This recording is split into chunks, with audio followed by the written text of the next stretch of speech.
Sandra Dewi melalui kuasa hukumnya, Haris Arthur, memilih untuk mencabut gugatan keberatan terkait perampasan aset miliknya. Dalam sidang lanjutan keberatan penyitaan aset di Pengadilan Negeri Jakarta Pusat Selasa kemarin. Sidang yang sedianya beragendakan pembacaan kesimpulan berubah menjadi sidang terakhir usai majelis hakim menerima permohonan pencabutan gugatan dari pihak Sandra Dewi. Sayangnya, usai persidangan, kuasa hukum Sandra Dewi memilih bungkam. Ia bahkan tak mampu menjelaskan mengapa memilih untuk mencabut gugatan di tengah persidangan yang mulai seru. Kita juga baru tahu tadi pas persidangan bahwa kuasa dari pemohon mendapat kuasa dari para pemohon Sandra Dewi, Kartika Dewi, dan juga Raymond Gunawan bahwa mereka akan mencabut gugatan atau permohonan keberatannya ini.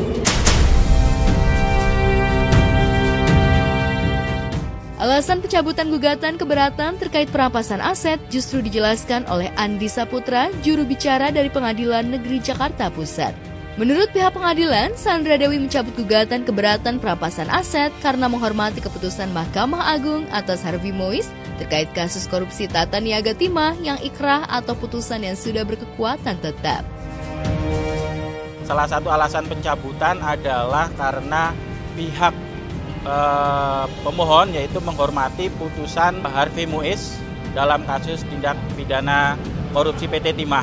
Majelis hakim mengabulkan permohonan pencabutan keberatan tersebut. Itu perhiasan, ada 140-an item, kemudian ada tas, 88 tas, kemudian rumah di Kebayoran Baru, kemudian rumah di Jakarta Barat, kemudian ada 2 kondominium di daerah Serpong, dan kemudian pemblokiran sejumlah rekening lebih dari miliaran.